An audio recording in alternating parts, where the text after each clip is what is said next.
Poster বিতর্কে এবার আরও বিপাকে অভিনেত্রী শ্রীলেখা মিত্র। জেলায় জেলায় থানায় থানায় তার বিরুদ্ধে একের পর এক অভিযোগ দায়ের হচ্ছে। মহেশতলা, নদিয়ার কোতোয়ালি এবং হরিণঘাটা থানায় অভিযোগ দায়ের হয়েছে। প্রধানমন্ত্রীর কুরুচিকর ছবি ব্যবহারের অভিযোগে শ্রীলেখা মিত্রকে গ্রেফতারের দাবি তোলা হচ্ছে। ঠাকুরপুকুর থানায় আগেই অভিযোগ দায়ের করে বিজেপির গৌরক্ষক সেনা। পুরুলিয়া সদর থানাতেও শ্রীলেখা মিত্রর বিরুদ্ধে অভিযোগ দায়ের করে বিজেপি। এছাড়াও বিজেপির যুব মোর্চার তরফে অভিযোগ দায়ের হয় মালদার বামনগোলাতে। ওই একই জেলারই ইংরেজবাজার থানাতেও অভিযোগ দায়ের করে বিজেপির মহিলা মোর্চা। এছাড়াও মেদিনীপুরের কোতোয়ালি থানাতেও অভিযোগ দায়ের করেন এক মহিলা। হুগলির গোঘাট থানাতে অভিযোগ দায়ের করে বিজেপি নেতৃত্ব।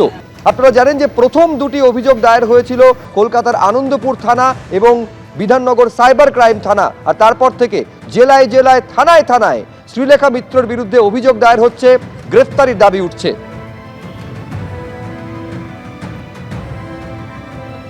মহেশতলা থানায় এসেছি। এটা মহিলারা মিলে মহিলা মোর্চার তরফ থেকে আমরা করেছি, কারণ উনি দীর্ঘদিন ধরে এরকম কুরুচিকর মন্তব্য করেন। বামপন্থী হয়ে উনি এসব বামপন্থীর হয়ে কুরুচিকর মন্তব্য করেন। উনি বলেছেন আমি ছাত্র আন্দোলনে গিয়েছিলাম, তা ছাত্র আন্দোলনে আমাদের কোশ্চেন কি এই পোস্টারটা আসলো কোথা দিয়ে? এটা একটা টাইপের হুমকি।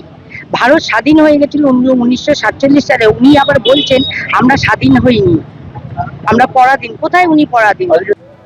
থানায় অভিযোগ দায়ের করা শুধু নয়, শ্রীলেখা মিত্রর গ্রেফতারি দাবি করেছে বিজেপি। পরপর আপনাদের শোনাবো গতকাল শঙ্কুদেব পণ্ডা বিজেপি নেতা, তিনি ঠিক কি দাবি করেছেন এবং তার বিরুদ্ধে ওটা অভিযোগ সম্পর্কে শ্রীলেখা মিত্র তিনি নিজেই বা কি সাফাই দিয়েছেন।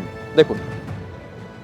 পরশু যে ধরনের ঘটনা ঘটেছে তা দেশদ্রোহিতার সামিল বলে আমরা মনে করি। দেশের প্রধানমন্ত্রী যে ধরনের ছবি এরা প্রকাশ্যে নিয়ে এসছেন, অবিলম্বে শ্রীলেখা মিত্রদের গ্রেপ্তার করা উচিত।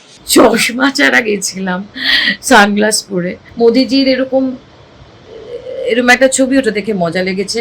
ওই কতগুলো ছেলে যাচ্ছিল, তারা প্রতিবাদে তারা পোস্টার দিয়ে করেছে, ছবি তুলতে এসেছিল, পোস্টারটা হাতে নিয়ে ছবি তুলেছে। আর দেখিও নি পোস্টারটাকে ঘুরিয়ে, সময় ছিল না কারণ পুলিশের লাঠিচার্জ হচ্ছিল। তারপরে শুনছি আমার নামে অনেক কিছু হচ্ছে। অভিযোগের ছবি দেখালাম, এবার দেখাবো শ্রীলেখা মিত্রর বিরুদ্ধে বিক্ষোভ। মালদার হবিবপুরের ছবি আপনাদের সামনে রাখবো, যেখানে দেখতে পাচ্ছেন শ্রীলেখা মিত্রর বিরুদ্ধে বিক্ষোভ বিজেপির যুব মোর্চার।